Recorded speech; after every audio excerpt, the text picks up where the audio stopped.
Hello student, कैसे हैं आप लोग। आइए, पिछले वीडियो में हमने दो वीडियो में एक्सरसाइज 10.2 के लिए थ्योरी पढ़ा। आज हम लोग पढ़ेंगे एक्सरसाइज 10.2 में जितने भी क्वेश्चन हैं इसका सॉल्यूशन और शानदार सॉल्यूशन। तो आइए क्वेश्चन नंबर हम लोग यहाँ देखते हैं 1। क्वेश्चन नंबर 1 में लिख रहा है compute the magnitude of the following vectors. इसमें कुछ वेक्टर्स दिए गए हैं ए बी सी, इन सब का मैग्नीट्यूड हम लोग को निकालना है। तो मैग्नीट्यूड यानी मॉडुलस निकालने का हम लोग बहुत ही आसान और फार्मूला पढ़े हैं, सॉल्यूशन में देखेंगे। सबसे पहले फर्स्ट वेक्टर ए के लिए आई कैप जे कैप प्लस के कैप, इसका मैग्नीट्यूड हम लोग निकालेंगे। तो रूट अंडर 1 का स्क्वायर 1 का स्क्वायर 1 का स्क्वायर, यानी इसका यहाँ जो रेशियो होता है, डायरेक्शन रेशियो होता है, यानी इसमें जो कॉफिशिएंट होता है उसको हम लोग उस x square y square z square लिखते हैं। ये स्केलर कंपोनेंट का स्क्वायर लिखते हैं इसको। तो इसको सॉल्व करेंगे तो कितना हो जाएगा, √3 हो जाएगा। ये इसका मैग्नीट्यूड हो जाएगा। चलिए हम लोग देखते हैं वेक्टर बी के लिए। तो vector B equal to 2i -7j -3k, ये जो वेक्टर है इसका मैग्नीट्यूड हम लोग निकालेंगे। तो मैग्नीट्यूड रूट अंडर, यहाँ देखिए 2 का स्क्वायर -7 का स्क्वायर और -3 का स्क्वायर, इसको सॉल्व करेंगे तो रूट अंडर 49 यानी 7 का स्क्वायर 49 हो जाएगा और 3 का 9 हो जाएगा। तो ये क्या हो जाएगा स्टूडेंट, ये देखिए इसको प्लस कीजिएगा तो 9 दूना 18 4 कितना होता है 22, 2 हो गया और 4 और 2 6 62 हो जाएगा। तो ये इसका हो जाएगा क्या, आंसर हो जाएगा। चलिए अब हम लोग देखते हैं यहाँ पर वेक्टर सी के लिए। तो रूट अंडर इसका मैग्नीट्यूड हम लोग निकालेंगे।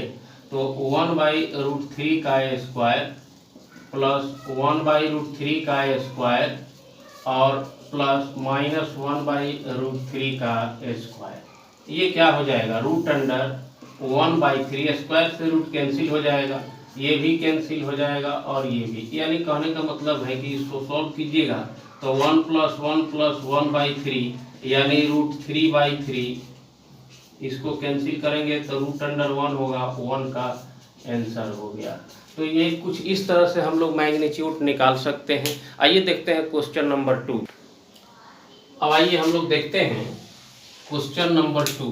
क्वेश्चन नंबर 2 में कहता है कि right 2 different vectors having same magnitude. हमको 2 ऐसे वेक्टर लिखना है जिसका मैग्नीट्यूड क्या होना चाहिए, सेम होना चाहिए, लेकिन वेक्टर डिफरेंट हो। वेक्टर डिफरेंट हो, मैग्नीट्यूड सेम हो। तो इसके लिए देखिए हम लोग क्या लिखते हैं सॉल्यूशन में। सबसे पहले आपको जो भी इच्छा करे पहला वेक्टर लिख डालिए। जैसे पहला वेक्टर को मैंने मान लिया कि लेट वेक्टर ए है, ये हम लिख देते हैं, सपोज कीजिए i + 2j + 3k मैंने लिख दिया, ठीक। अब जो दूसरा वेक्टर लिखना है वो वेक्टर डिफरेंट हो लेकिन मैग्नीट्यूड सेम हो। तो इसके लिए ट्रिकली आप क्या करेंगे कि जो इसमें इसका डायरेक्शन रेशियो, यानी ये जो आप देख रहे हैं स्केलर कंपोनेंट, जैसे यहाँ 1 2 3, इसी को हेर फेर रखना है, इसी को घुमा देना है अन्य। जैसे यहाँ पर हम लिख सकते हैं 2i + j + 3k, ये आप देख लीजिए यह एक डिफरेंट वेक्टर हो गया, बट इसका मैग्नीट्यूड अगर हम लोग निकालते हैं, सपोज कीजिए यहाँ पर हम लोग मैग्नीट्यूड निकालते हैं वेक्टर ए का, तो ये हो जाएगा रूट अंडर 1 का स्क्वायर 2 का स्क्वायर और 3 का स्क्वायर। तो ये क्या होगा 149, ये कितना हो जाएगा 40। तो ये हो गया 40। अब इसका भी अगर आप मैग्नीट्यूड निकालते हैं वेक्टर बी का, तो रूट अंडर ये हो जाएगा 2 का स्क्वायर 1 का स्क्वायर 3 का स्क्वायर। तो ये भी एक्चुअली वही होगा 419 यानी 14। तो आप देख रहे हैं यहाँ पर स्टूडेंट कि ये जो वेक्टर है डिफरेंट, इसके कोफिशिएंट यानी जो स्केलर कंपोनेंट है उसको सिर्फ हेरफेर कर देना है आई जे के में, यूनिट वेक्टर में, और जब हम उसका मैग्नीट्यूड निकालेंगे तो सेम होगा, लेकिन वेक्टर क्या होगा, डिफरेंट होगा। तो ये क्वेश्चन 2 का सॉल्यूशन हो गया। आइए क्वेश्चन 3 का सॉल्यूशन हम लोग देखते हैं। क्वेश्चन 3 का सॉल्यूशन ये कहता है कि राइट 2 डिफरेंट वेक्टर। इसमें भी 2 डिफरेंट वेक्टर हमको लिखना है, लेकिन ये क्या होना चाहिए, इसका डायरेक्शन सेम होना चाहिए। तो डायरेक्शन सेम होने के लिए आपको मालूम है स्टूडेंट कि क्या होता है, डायरेक्शन सेम होने के लिए उसका कोलिनियर होना जरूरी है। तो हम जो वेक्टर लिखेंगे यहाँ पर, तो अब हम लोग जो वेक्टर लिखेंगे क्वेश्चन 3 के लिए कि वेक्टर डिफरेंट होना चाहिए बट डायरेक्शन सेम होना चाहिए। तो आप जानते हैं डायरेक्शन सेम होने के लिए क्या होना चाहिए कि उसका कोलिनियर होना जरूरी है। तो जैसे हम एक वेक्टर ए ले लेते हैं आई प्लस 2j प्लस 3k। अब देखो ये जो वेक्टर है इसके सेम डायरेक्शन में वेक्टर होने के लिए इसी वेक्टर का समानुपाती होना चाहिए। जैसे आप जानते हैं कि कोई वेक्टर ए जो है ये लैम्डा वेक्टर बी के इक्वल होता है तो कोलिनियर होता है, ये सेम डायरेक्शन रखता है। तो हम भी इसको जो वेक्टर बी लिखेंगे वो कुछ इस तरह से लिखें जो इसके समानुपाती हो, जस्ट लाइक 2 गुना हो, 4 गुना हो, 6 गुना हो, 10 गुना हो, तो इसको हम लोग लिखेंगे। तो जैसे मान लीजिए कि हम 2 गुना लिख देते हैं, 2i plus 4j plus 6k। ये वेक्टर जो है ऐसा वेक्टर है जिसका डायरेक्शन सेम है, ये कोलिनियर है, बट इसका हम लोग जब मैग्नीट्यूड निकालेंगे तो वो डिफरेंट होगा। ठीक है स्टूडेंट, तो ये जो है कुछ ऑब्जेक्टिव टाइप क्वेश्चन है जिसको आप लोग देख लीजिए। चलिए हम लोग देखते हैं नेक्स्ट क्वेश्चन। अब आइए स्टूडेंट हम लोग देखते हैं क्वेश्चन नंबर 4। क्वेश्चन नंबर 4 जो है इसमें कहता है कि find the value of x and y। x और y का वैल्यू निकालना है सो दैट द वेक्टर्स इतना ये दिया हुआ है एंड एक वेक्टर ये दिया है r इक्वल। तो सॉल्यूशन में हमको ये दिया है कि 2 वेक्टर इक्वल है। सपोज कीजिए कि vector a is equal to ये क्या है 2i प्लस 3j है, और vector b is equal to xi plus yj है। तो यहाँ दिया है कंडीशन में कि a is equal to b, ये क्या है दिया गया है, गिवन दैट ये दिया गया है। तो हम लोग यहाँ लिखेंगे 2i plus 3j is equal to xi plus yj। अब क्या होता है कि जब 2 वेक्टर बराबर होता है तो 2 वेक्टर बराबर तभी होते हैं जब उनके कंपोनेंट क्या होते हैं, इक्वल होते हैं। तो इसके अकॉर्डिंग यहाँ पर हम लोग देखेंगे कि x जो है वो i जो है i वाले कंपोनेंट के बराबर होगा, तो x इक्वल टू 2, और इसका कंपोनेंट जो है इसके y के बराबर होगा तो y इक्वल टू 3। तो कुछ ये आंसर हो जाएगा आपका क्वेश्चन नंबर 4 का, जो बहुत ही छोटा है और आसान है। आइए हम लोग देखते हैं क्वेश्चन नंबर 5। आइए क्वेश्चन नंबर हम लोग देखते हैं 5। बहुत आसान क्वेश्चन है। कहता है कि find the scalar and vector. Scalar component और वेक्टर कंपोनेंट दोनों हम लोग को निकालना है। कहता है the vector with initial point, इस वेक्टर का इनिशियल पॉइंट ये दिया है और टर्मिनल पॉइंट ये दिया है। तो आप जानते हैं जैसे मान लिया जाए कि यहाँ एक पॉइंट है, मान लीजिए ए है, इसका कोऑर्डिनेट 2 1 है, और एक पॉइंट यहाँ पर बी है जिसका -5 7 है। तो इसको आप चाहें तो ओरिजिन से डायरेक्ट कर सकते हैं।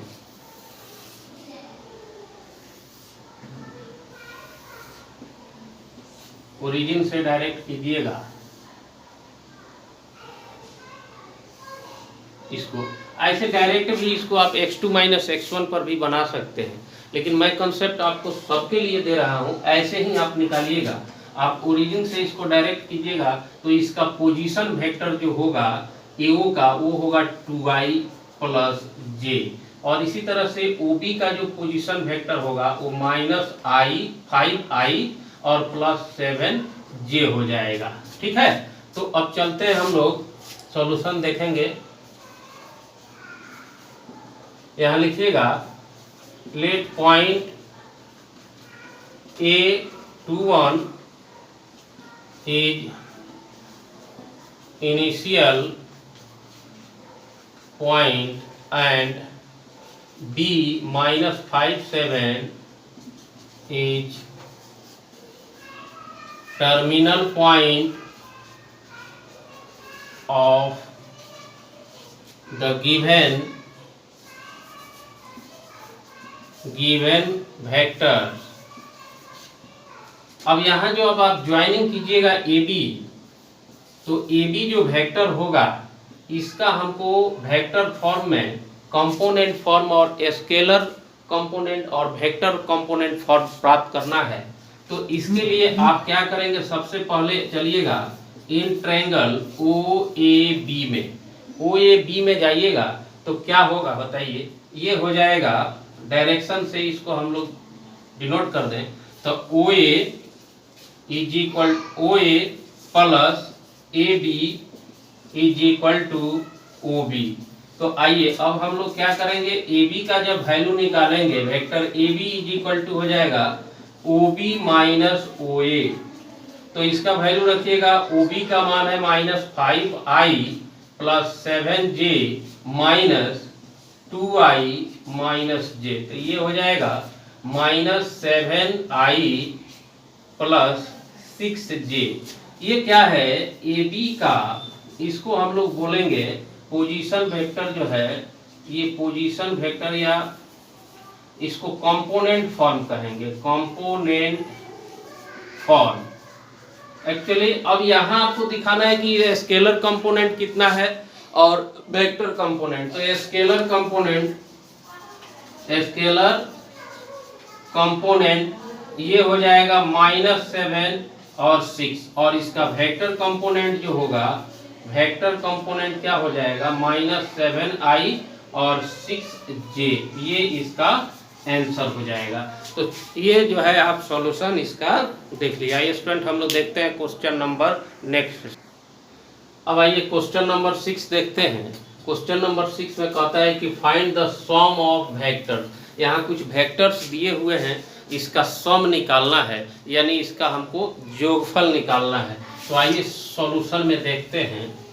सॉल्यूशन में सभी वेक्टर्स को हम जोड़ देंगे, तो जोड़ेंगे तो क्या हो जाएगा, vector A is equal to i minus 2j plus k, और vector B is equal to -2i plus 4j plus 5k, और vector C is equal to i minus 6j minus 7k।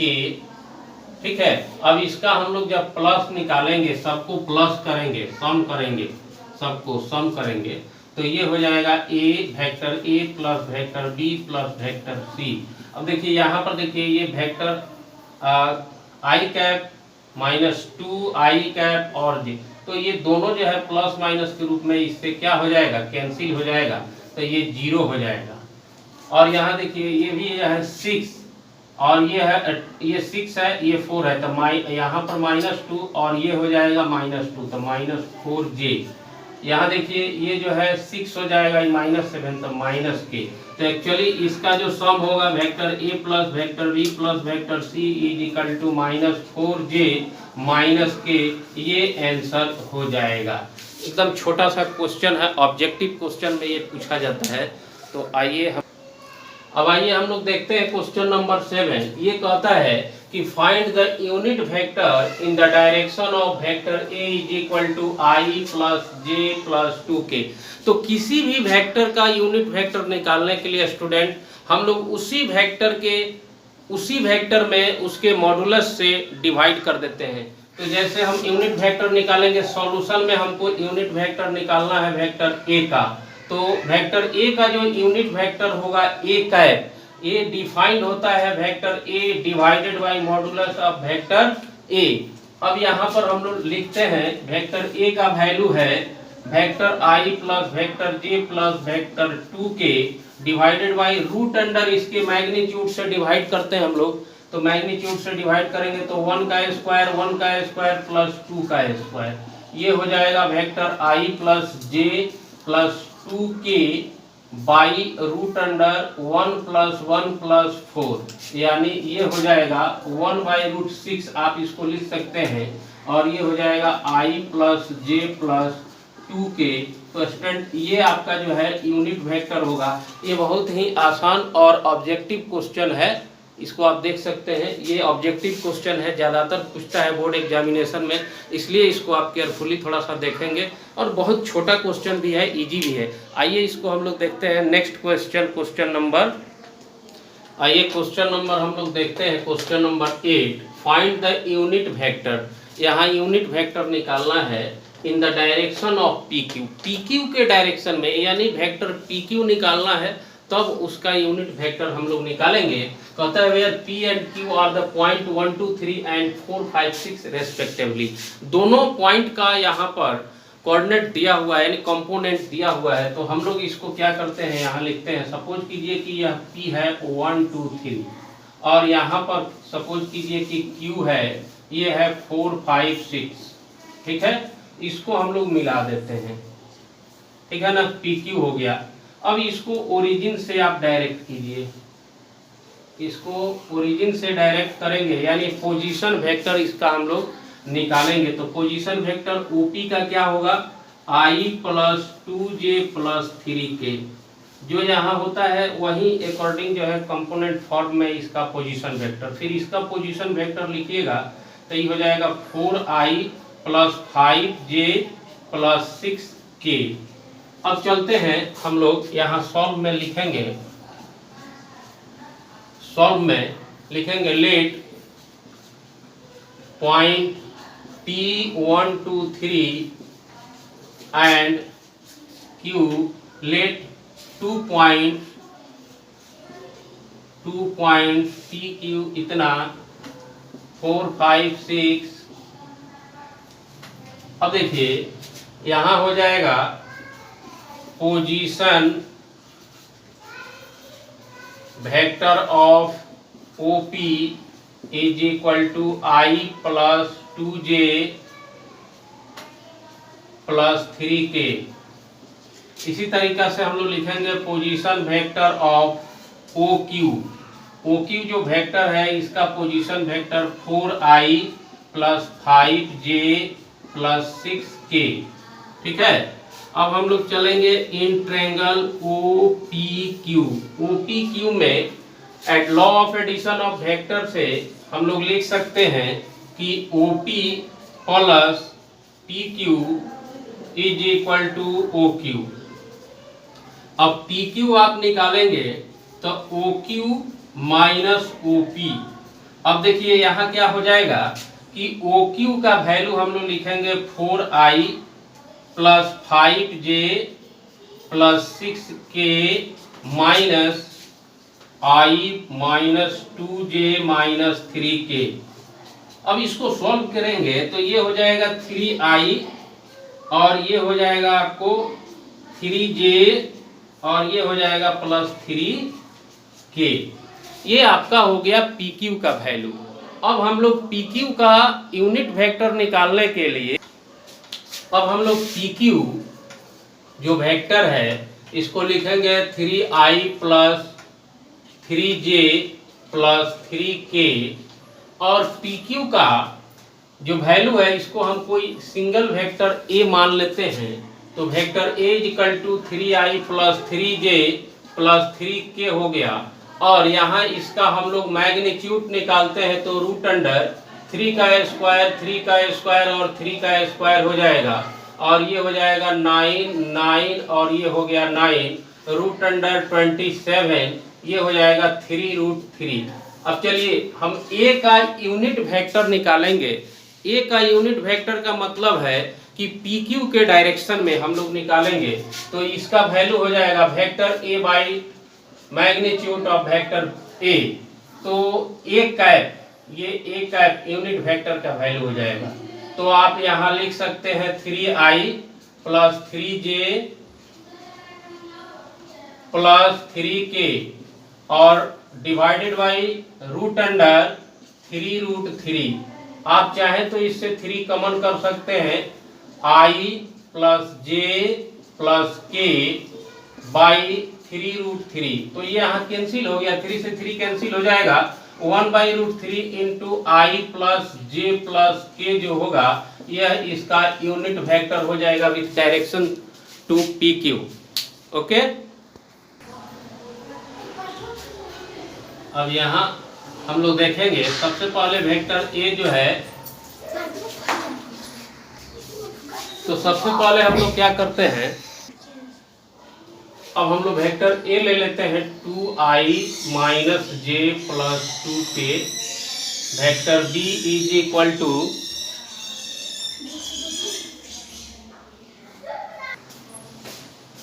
अब हम लोग सबसे पहले vector A plus vector B निकाल देंगे, दोनों वेक्टर को प्लस करेंगे तो ये क्या हो जाएगा i, और ये हो जाएगा, देखो j और j कैंसिल हो जाएगा, यहाँ प्लस k हो जाएगा, तो ये हो गया वेक्टर a प्लस बी। ठीक है, अब हम लोग वेक्टर a प्लस बी के रेस्पेक्ट में इसका यूनिट वेक्टर निकालने के लिए vector a plus vector b by modulus of vector a plus b लिखेंगे।